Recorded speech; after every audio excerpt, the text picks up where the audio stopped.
还好，不是四大宗师里的福将洪甲。谁说不是？那这福将洪甲应该更强才对啊。这洪甲出自龙虎，是上古战甲。可是很少人知道，这洪甲可以分成5具，对应5行：金木水火土。这是水甲，大雨倾盆，威力最甚。那2个打不过他的，叫他们让开。停手！回来！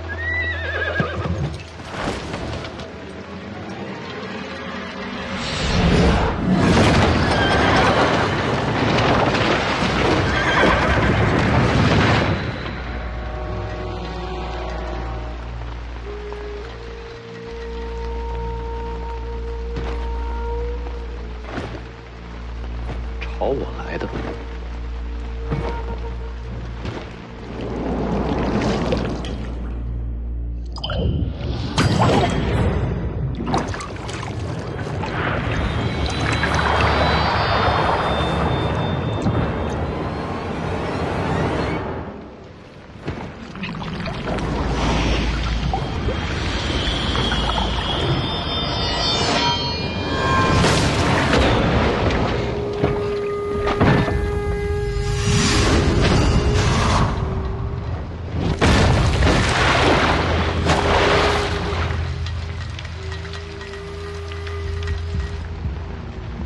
这就完了？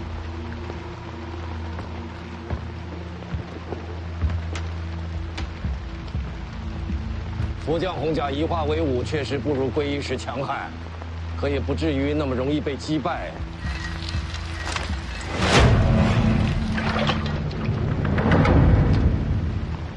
这都没死，森身有死，这已经不算活人了。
他到底是人还是仙？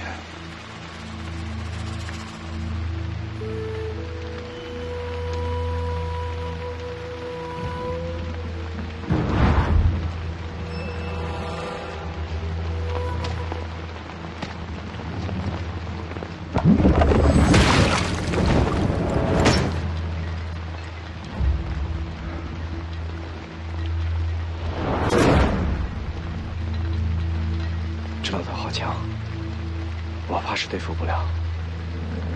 小舅子还真不好杀，硬杀没戏，再找机会吧。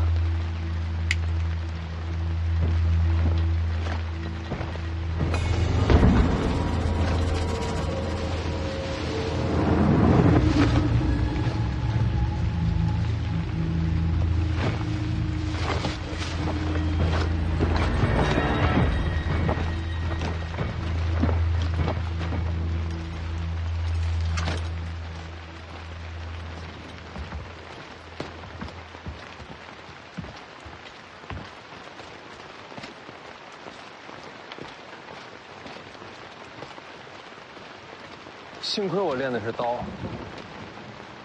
不然瞧见前辈刚才这2剑，怕是落下阴影，再也没有提剑勇气了。你的刀也不怎么样。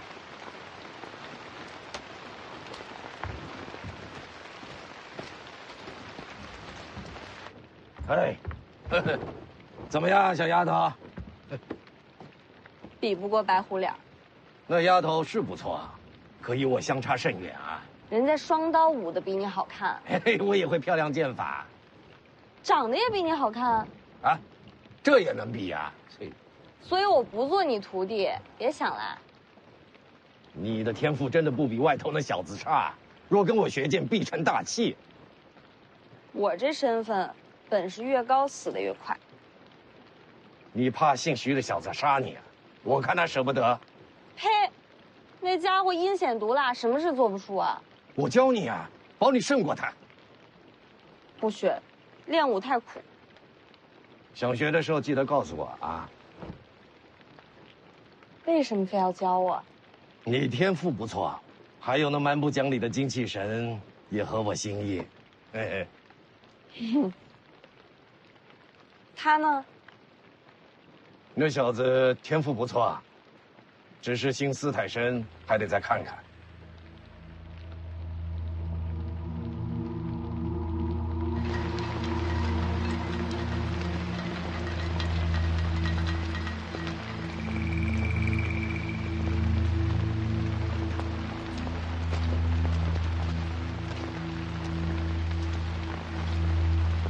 这2剑断了生机，可看上去还活着。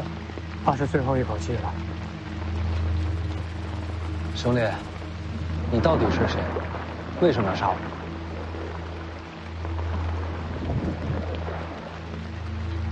看来是不想说。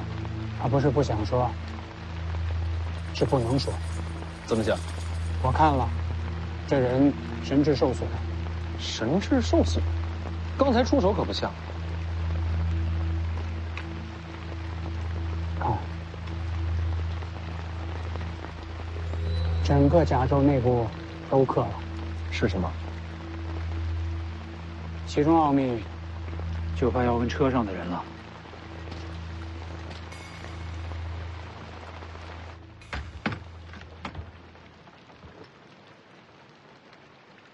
你看，这是什么呀？那红甲人身上的。这面刻的是什么？瞧着诡秘，这世上怕是没人知道底细了。小子心思不正啊，拐弯抹角来探底细。前辈知道。知道你就说呀。这是真气，真气。这符箓是用特殊材料刻下，作用是流通真气。真气在这些纹路中流通，不仅仅是流通，还能储存真气。最奇妙的就是，这符箓将真气传入这里，脑袋里。所以说，外面那人不是天生神力。这红甲阴损得很，等于是培养一批死士，再用甲内储存的真气助其伤人，所以我才下了杀手。那里面的人，宁死也不会投降。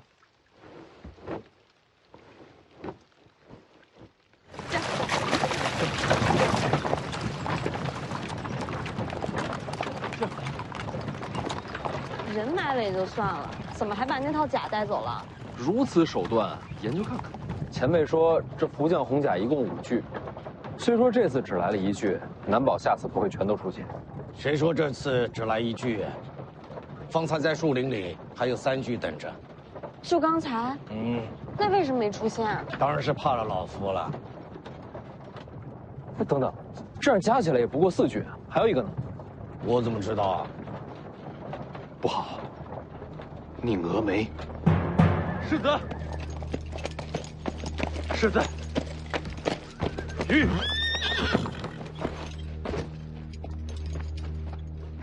遇袭了。世子，有一红甲人偷袭凤子营，结果如何？是在下无能，凤子营死伤了40多人，都无法留住那个人，只是将其逼退，最终还是被他逃脱了。宁峨眉甘愿领罪，只求世子饶了凤子营剩余的将士。按北凉军律，作战失利，兵将无能，是何责罚？最少鞭挞，最重斩首。我们这边也遇上了洪家人，他们两个对此可是束手无策。你能将其逼退，已是难得。我再多问一句，激战中，凤子营可有未战后退之人？一步未退，只有战死的凤子营，没有逃命的北凉兵。好，死伤过半，勇战不退，可称骁勇之士。此战凤子营勇战得胜，有功无罪。起来吧。宁儿没替凤子营谢过世子。你把剩余将士带回北凉吧。现在看来，此去东行怕是条死路。北凉铁骑何曾怕死？阵亡的士卒要不要回家？你把他们带回北凉，然后再赶回来。我会放慢速度等你。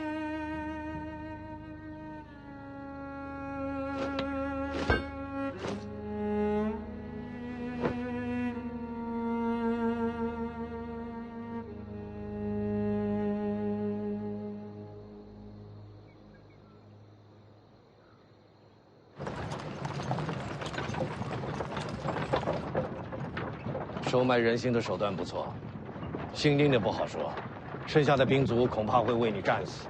凤子营没那么容易被收买，我也不愿他们战死。你是世子啊，他们为你死是天经地义。我接手北凉就是为了颠覆这样的天经地义。这小子有点古怪。不说我，前辈方才那两箭惊天动地，我还是忍不住想问前辈名号。我用剑，你可以猜猜。不用猜了，他是李纯刚。小丫头，你怎么猜到的？剑神李纯刚。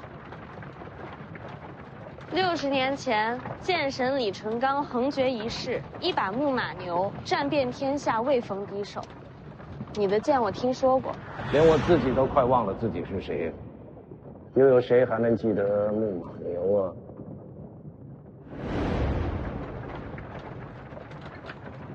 原来你当时听见了。60年，您今日几岁了？修真气的活得都比普通人长，你小子一身大黄庭伽蓝，比我还能熬呢。那既然是上一代剑神，你的剑呢？江宁，不能问吗？没什么不能问的。与王仙芝一战，我的木马牛被他双指折断了。王仙芝赢了，剑都断了，当然是他赢了。然后你要去挑战王仙芝？我就拿个剑匣，不一定非得挑战他。你知道徐丰年要去武帝城？知道。那你还去？你以为我躲在地下是因为败阵断剑怕了王仙芝吗？难道不是？大家打输了有什么可怕的？我躲着，只是因为我发现自己是个蠢货而已。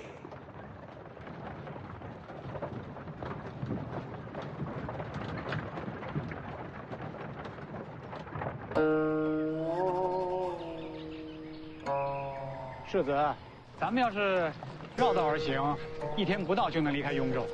如果走后山，恐怕要耽搁时日。我知道。世子，车里真是李存刚？应该不假。这都怎么了？一个名字变成这样。那可是剑神李纯刚啊！江湖代有奇才出，这一位独占鳌头50年，他当年的剑法那是冠绝天下，这风采宇内无双，真是令无数侠女痴迷，天下剑客敬仰啊！朱兄，你也痴迷李剑神吗？我可是听他传说长大的，对我来说，他就像剑神林凡一样。青鸟好像没反应啊。我就是个丫鬟，嫌贫爱富的，对穷老头什么的没兴趣。姓林的，你呢？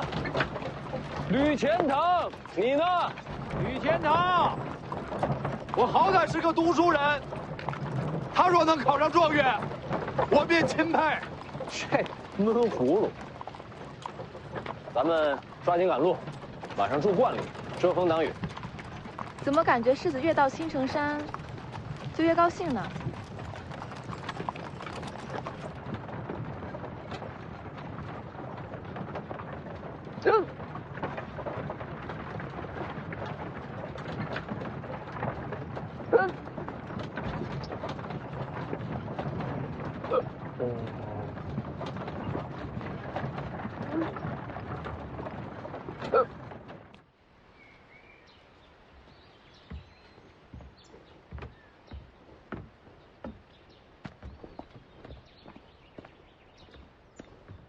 你怎么知道这儿有个道观？我掐指能算。那可真厉害。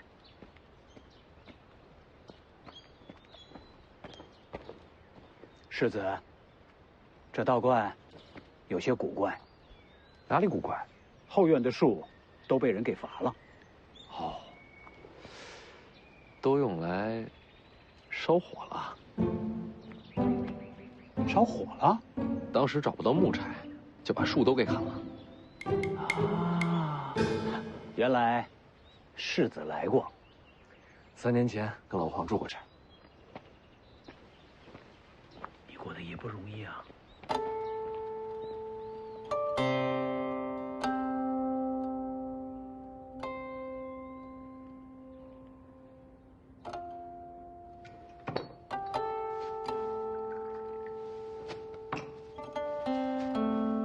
苏修和吕钱塘出去捕猎了，看看能不能搞些野味回来。要我说，还是人多好。上回我跟老黄窝在这儿，饿得头都晕了，就没人愿意出去找吃。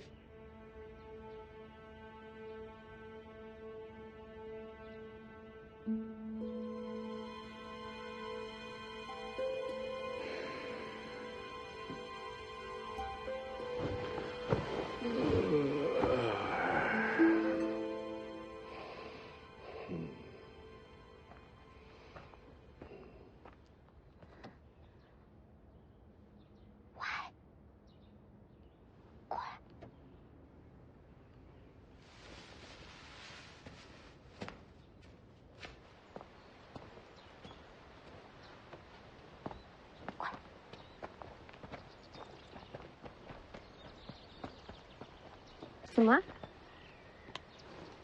什么东西？砸人啊！凤子英不在，今晚就是最佳机会。那个吕钱塘之前不是读书人吗？看起来身手一般，我们就把他当做突破口。你倒是挺了解的。哎，你听到我说没有？就这么说定了。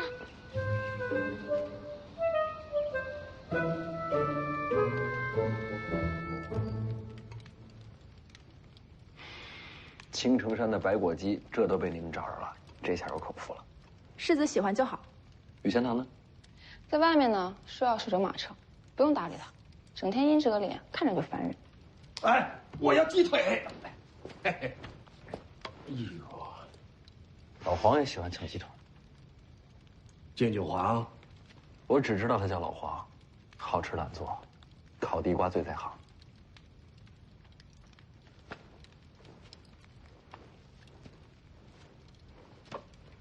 来啊，要吃自己拿。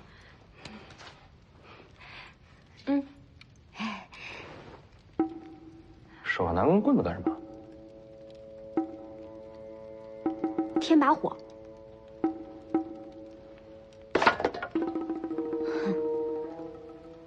莫名其妙。嗯。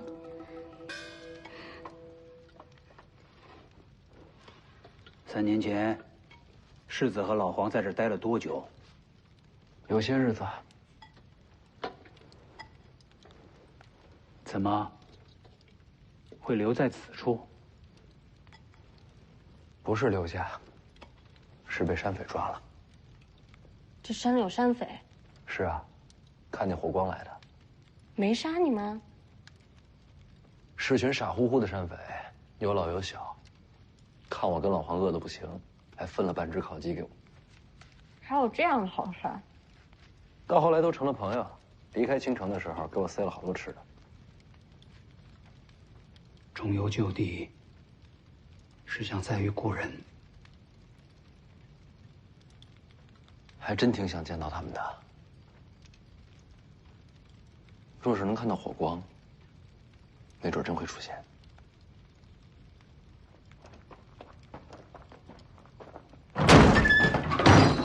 把三姐交出来！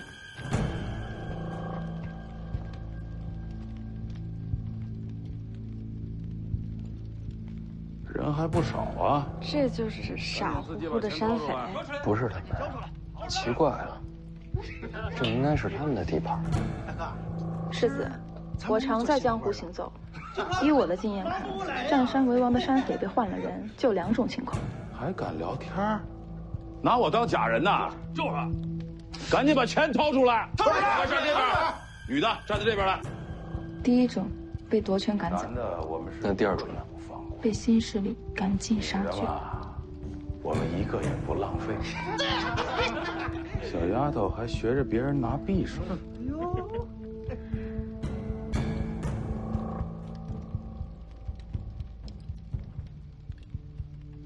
各位大爷，我若是交出这位美人，能否放过我们？反正我们都要死了，能不能再问个事儿？之前的老孟头去哪儿了？哪儿那么多废话？待会儿我先砍的就是你。淑秀，世子，一个也别让他逃了。都努力一点哦。给我上！是。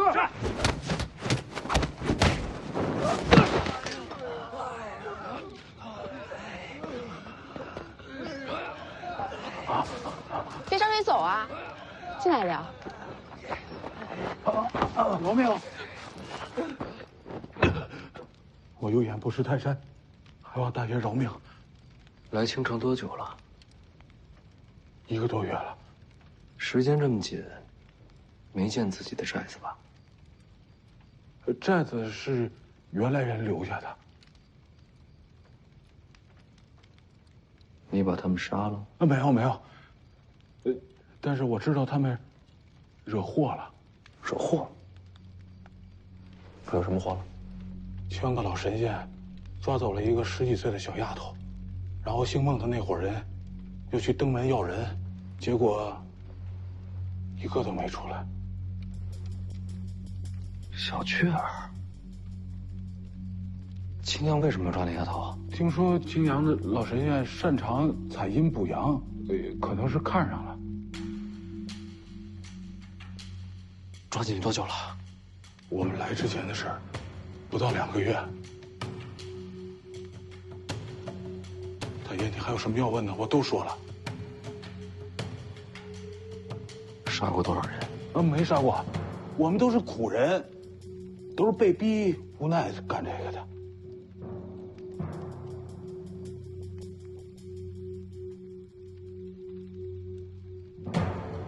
魏爷在，往南不远有个小坡，过了山窝就是寨子，麻烦魏爷帮我看一眼。好。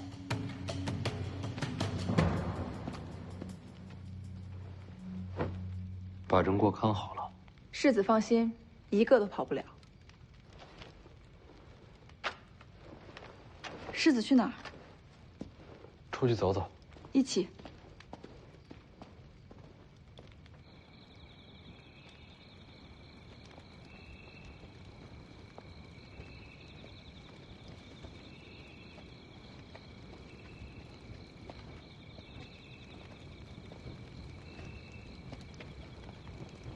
这儿便是阴阳亭，传说青城以此亭为界。山下是阳间，山上是阴间。阴阳恐怕没这么容易分清吧？是啊，这世上本就是阴阳难分，人鬼莫辨。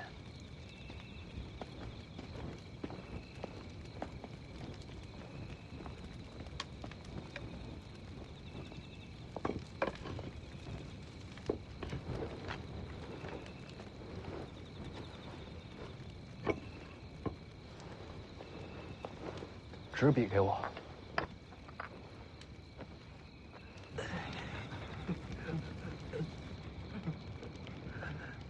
别动。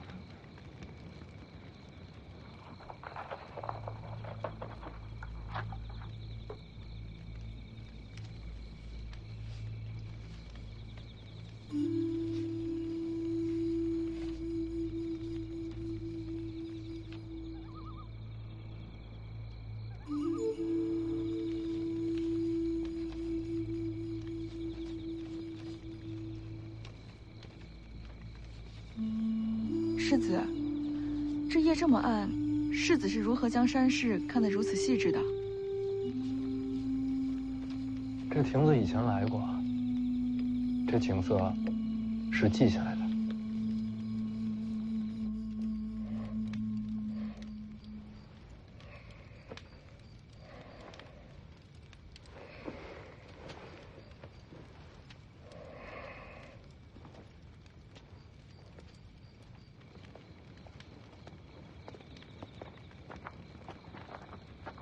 去哪儿？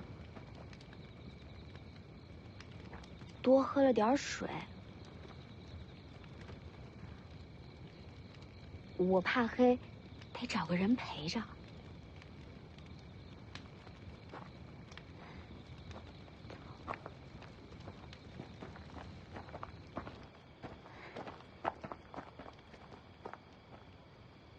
又怎么了？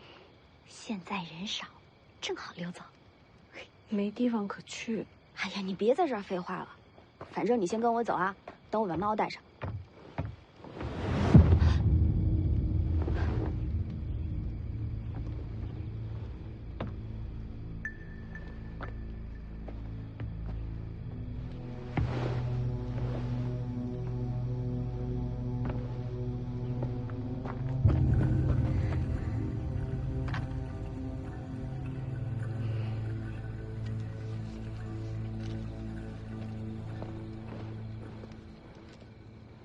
世子，您是怎么找过来的？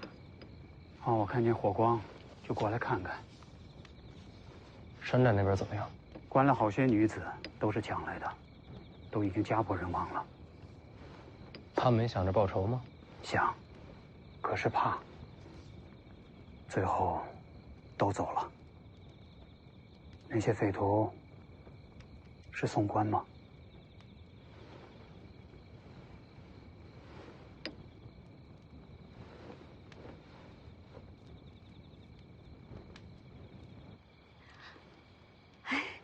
我们两个开玩笑呢，我们不想逃，我们两个。徐骁只让我保护徐凤年，其他人和我没有关系。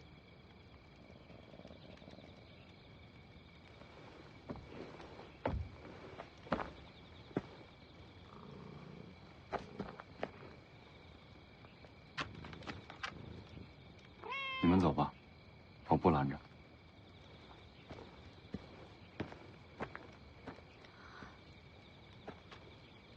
赶紧走走。不用了，北凉离这里不远，我若真跑了，一支信鸽就能把消息送回去。你总得试试吧？没机会，何必徒劳？哎，我。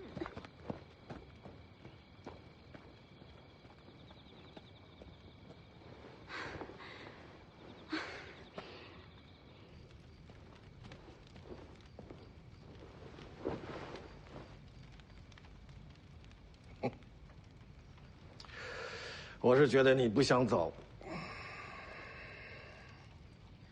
外面说话你能听到？我想听见就能听见。怎么样，小姑娘，要不要跟我学武功啊？有了一身本领，走也好，留也好，都随你心意。不学。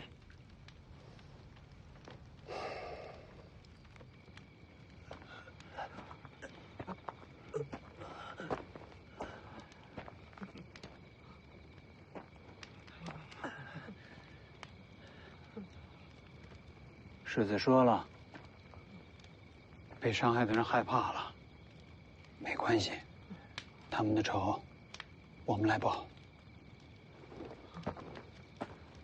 这什么意思啊？寨子里面那些女人的话你可不能信，她们都是贱命啊！我们有很多金银财宝，都可以献给你们，只要你们放过我啊！挖坑。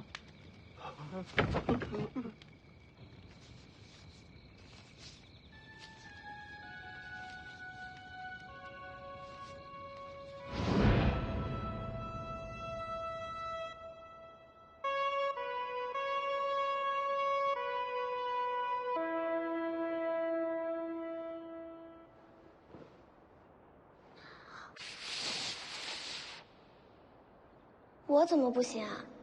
我教你啊。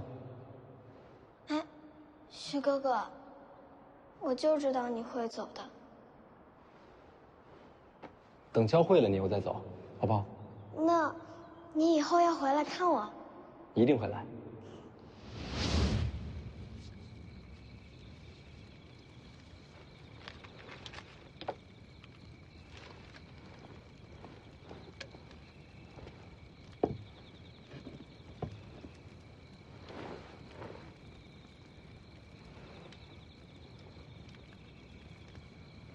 世子大才，这是把山势都记下来了。总不能白走的是河山。人都杀了，舒修和吕全堂把人埋了。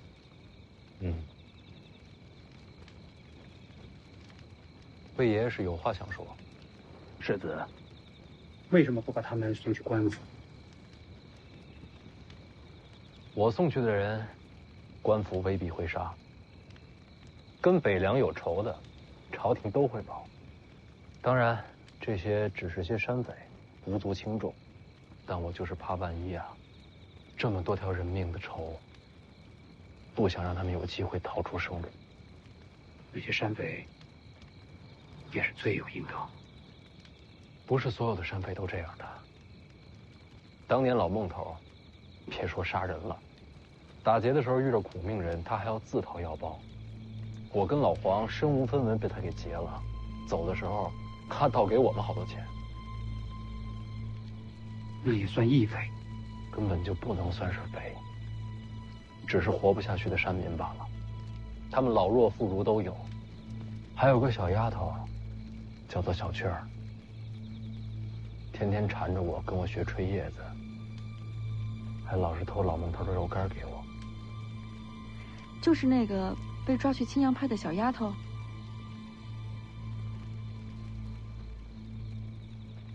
青阳派吴灵素，先帝御赐，青城王名号，自立神霄派，继武陵门派，又是皇室耳目。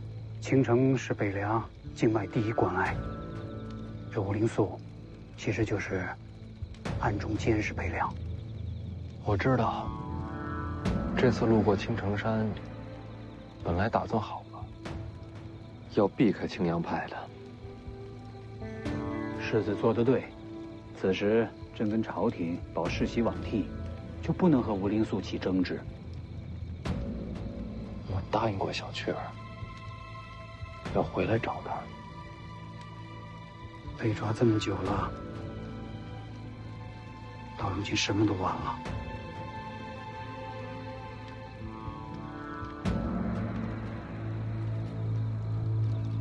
是啊，晚了，救不了了。说了吧。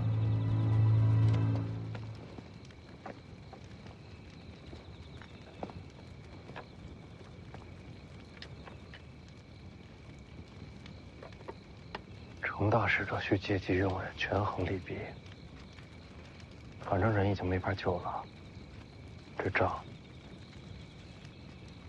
大不了将来再算。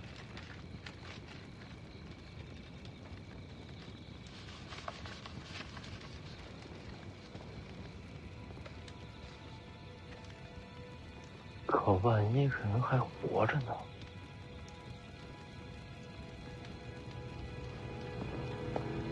世子，大局为重。魏爷爷，我恐怕不是干大事的人，我要闯着青城山。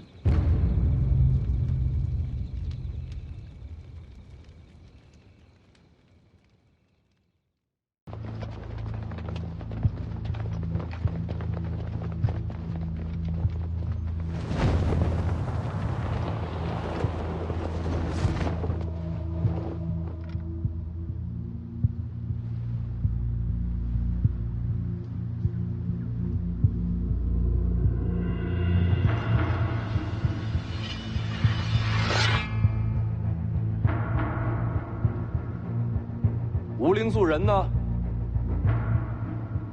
看这石碑，先皇御笔。不管你是何人，下马说话。这字儿也不怎么样。找死！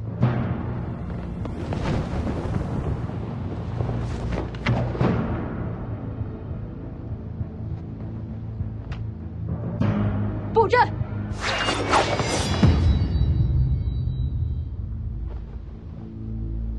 神霄剑阵，谁破一个给我看看？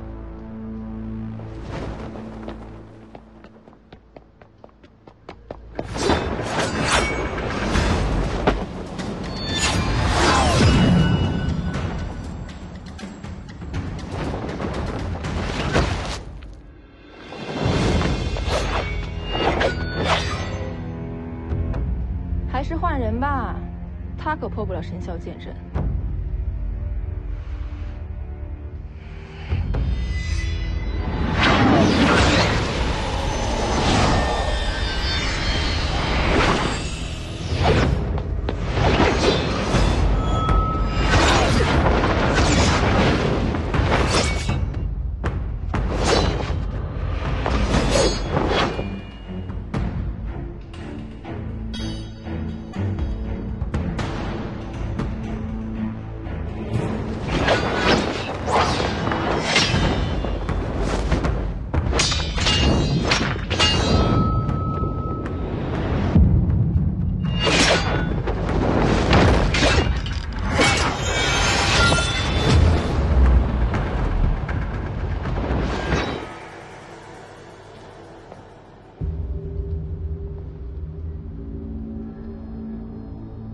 这小子是不是变强了？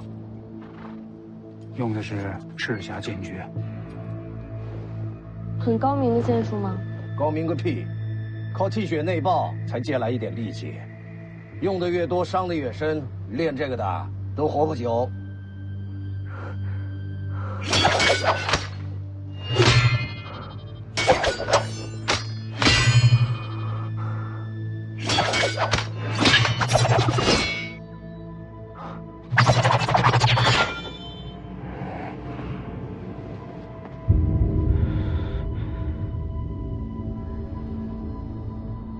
他怎么学会的？王爷给他的。许孝匡的。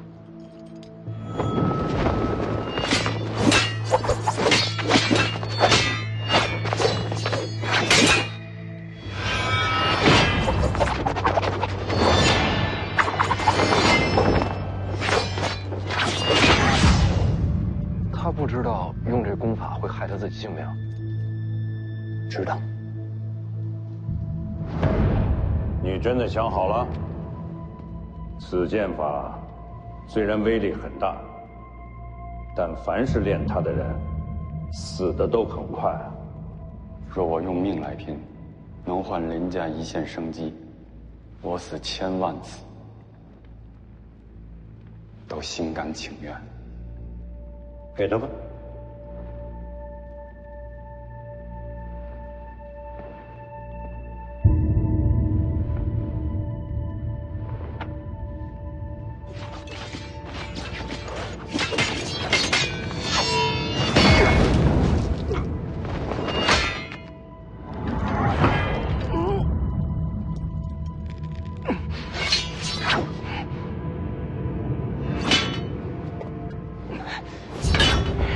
咱们猜猜看，他还要撑多久会有精神活？我猜1个时辰。帮他破阵。我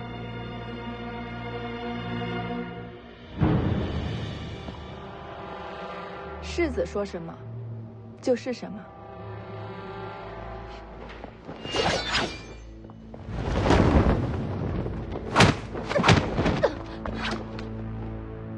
卑鄙！你们这么多人打他一个，还说我们卑鄙，没道理吧？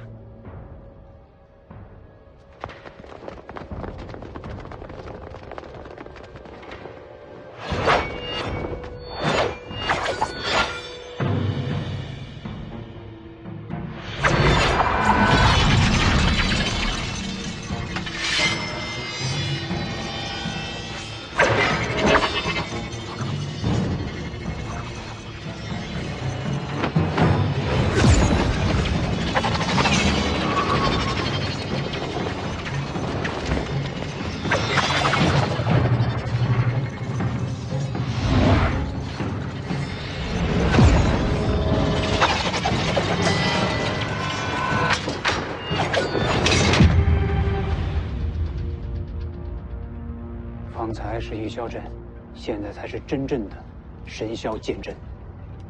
很强。唯有李先生出手，方能破阵。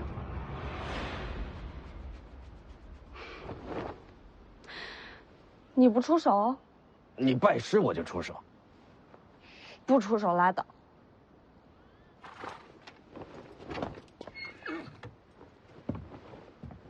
我也试试这剑阵。世子，世子，却莫以身试险。是我惹的祸事，不能躲在一边。我陪世子冲阵。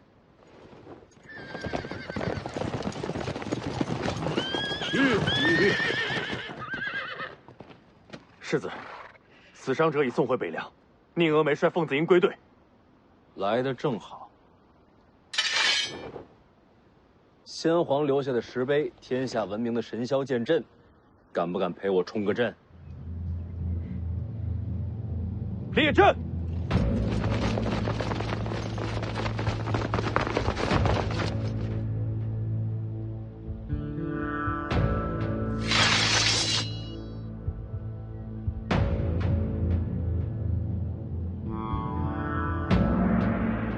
阁下到底是谁？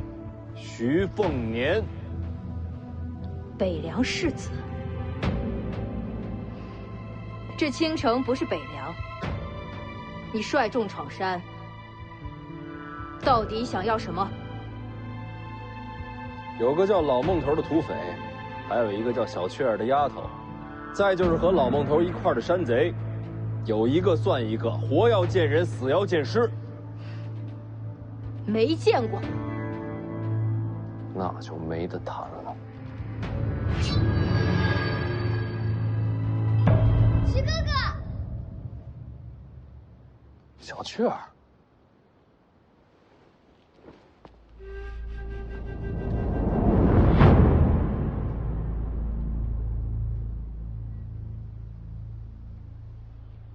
青城王吴灵素。世子远道而来，何不入青城山，观赏山色？好，世子一人入我青城山即可。世子不可。好，我一个人上去。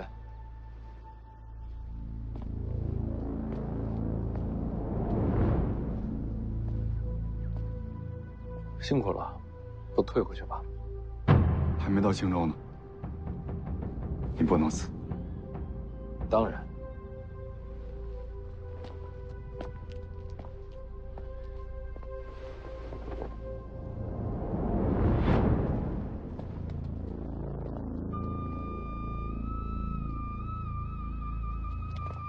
做好准备，如有变故，马踏青阳。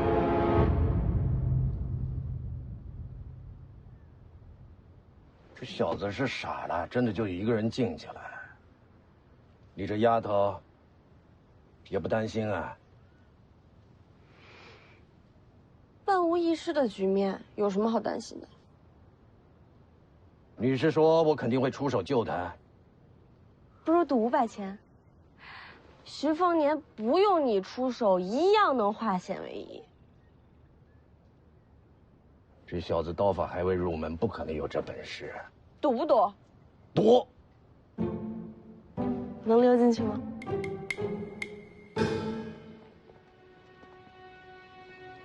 到了。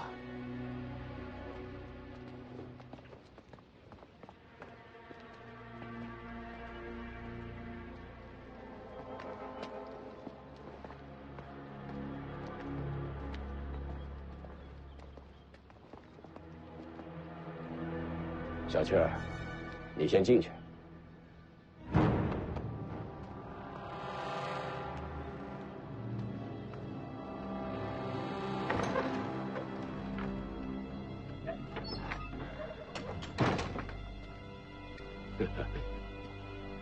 我没想到，世子还真敢进来。把人给我。闯青阳派，就是为了这个山野丫头？你开条件。刚才为你闯阵的那一男一女，是你的侍卫吧？对青阳派无礼，我要他们的命。可以，把人给我，那2个交给你。世子现在就出去，把2个人都拿来。买卖不是这么谈的。这不是买卖。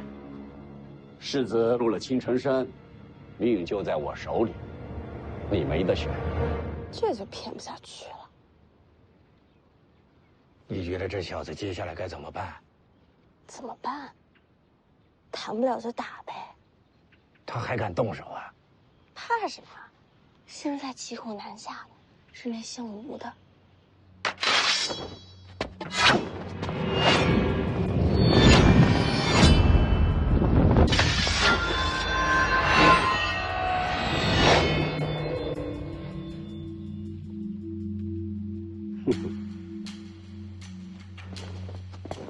你找死吗？我给你一个机会，把人给我。可现在，你的命在我手里。凤子英就在大门外，所有人都看见我跟你进了青阳派。你想杀我，先想想自己有没有本事杀光门外所有人。只要走了一个，徐骁就会带着北凉铁骑踏平青城山。杀了你，我即刻回京。我就不信徐骁能飞过来找我。不用飞，京城会把你全家绑给北凉。胡说！用你一家性命换徐骁收兵，一本万利。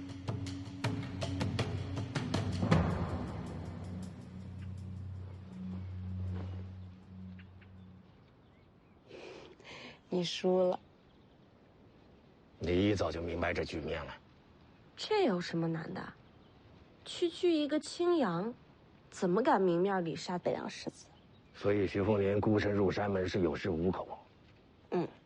这家伙贼得很，怎么会去送死？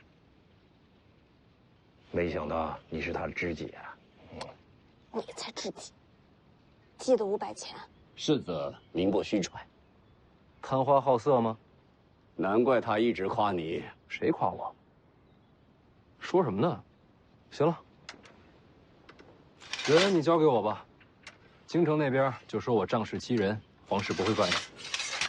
不急，有人想见你。老孟头没死，有眼光，有胆识，世子很了不起。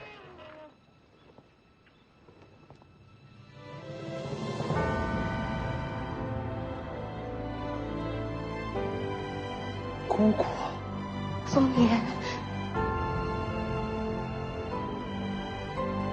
姑姑，赵玉台，你认识？我躲在听朝廷底下好些年，徐骁夫妻每次来见我，他都守在边上。他是徐骁的人。你知道徐凤年他娘吧？王妃是府上第一个对我笑的人，我到现在都还记得。他娘姓吴，来自剑冢吴家，是吴家上一代剑冠。吴家的剑主都有自己专属剑士，与剑主一起长大。这么说，她是王妃的剑士？名为剑士，跟似姐妹。难怪叫姑姑。姑姑不哭，不是哭，是高兴。当年我娘死后，姑姑就没了踪迹，莫非是被她囚禁此处？他是你姑父。那这是怎么回事啊？当年游历，你和他们相识，你这身份有许多人盯着，你的朋友就是你的弱点和把柄。我把他们带到青阳派，也是为了保护他们。是啊，徐哥哥，这里的人都对我很好。那老孟头去哪儿了？他们都悄悄地送去了北凉辖内，如今有了田地，过得非常的好。师傅说我有天分，如今我也是神霄派弟子了。你拜姑姑为师了？他拜在你姑父门下。可他不是皇室御赐的青城王吗？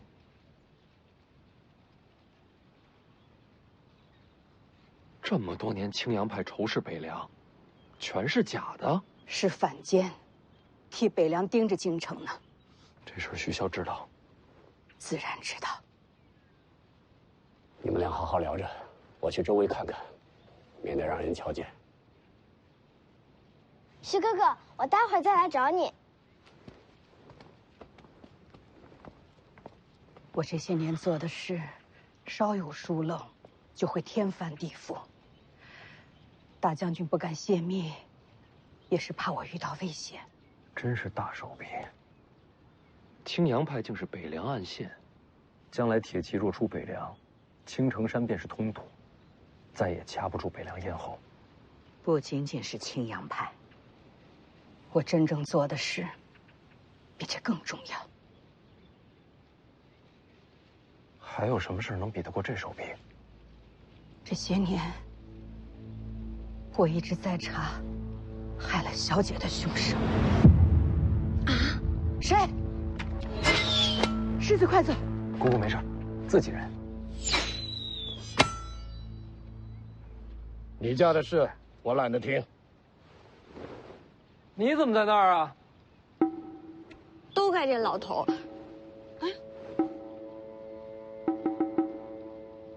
有梯子吗？我现在就下去。江妮，我家丫鬟。丫鬟，通房的？不是。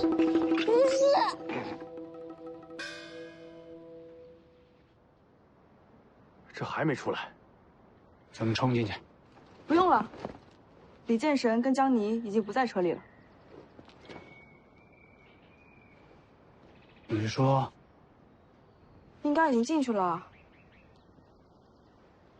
那就好。剑神在，世子可保无忧。哪个剑神啊？哪有第二个剑神啊？独臂的便是李淳罡。他还没死啊？还没。前辈见谅，我不是那个意思。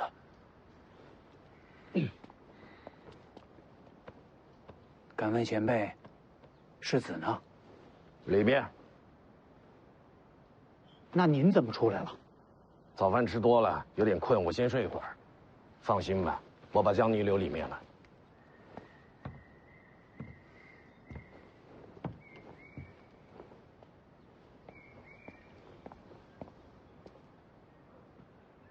这把江妮留里面有什么用啊？既然前辈回来了，那应该是不会有什么大事儿。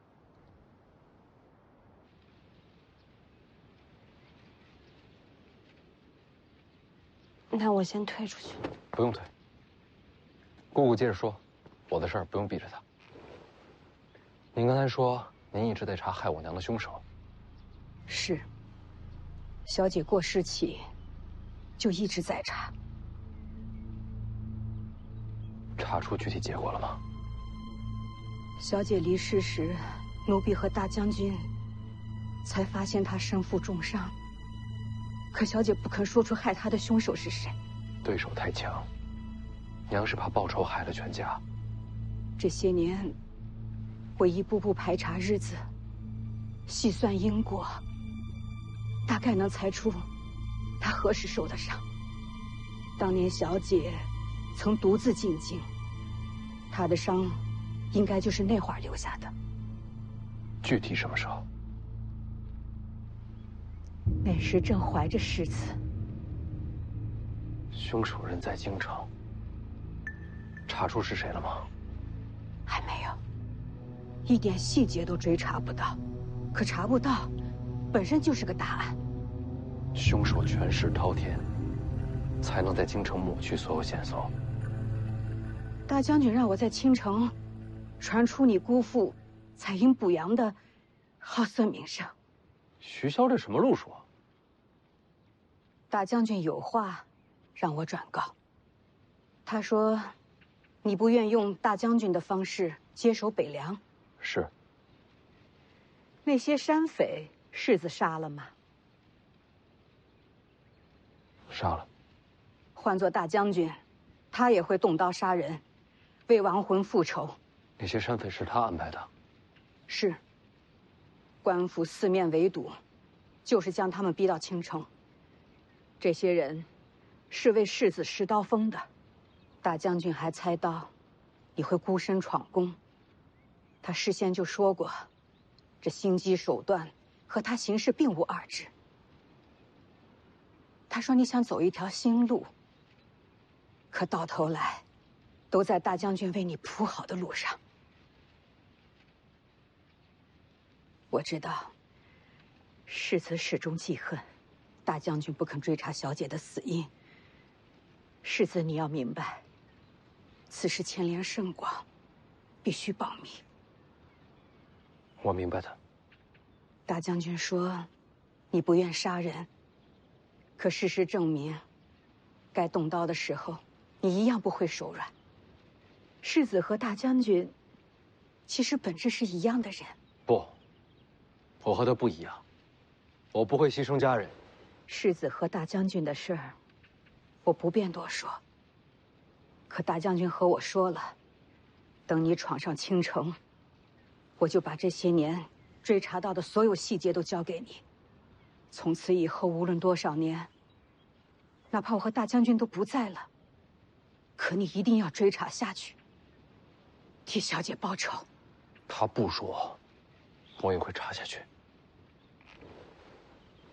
世子，稍等，我去给你拿些东西。好。抓得太紧了。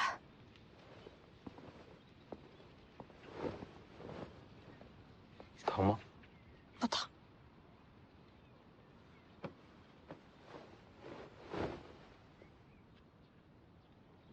对不起，你怎么也不喊疼啊？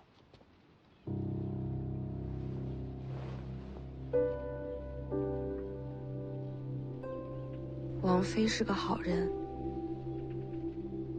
记得我刚进王府的时候，既害怕又伤心。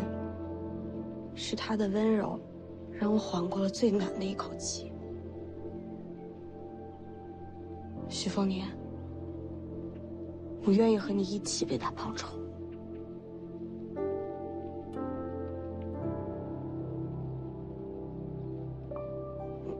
但我和你还是照样势不两立的。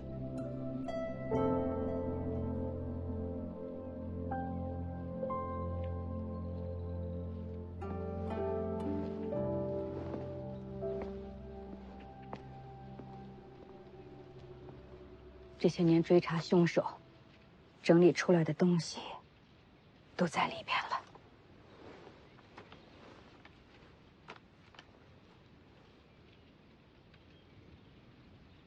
姑姑何时嫁给了吴灵素啊？在入神霄派之前就嫁了，当时有了世珍，她和世子差不多大。人在哪儿？在京城。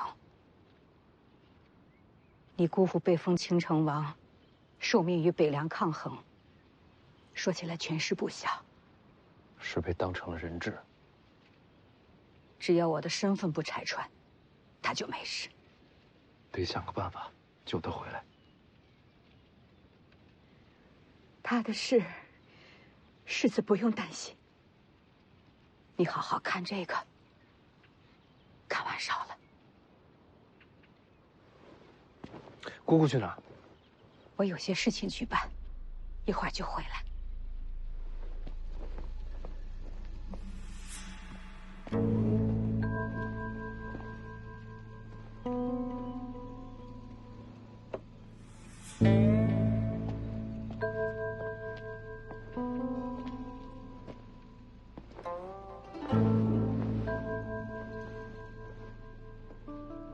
要不你读给我听，还是一字一文？你疯了吧？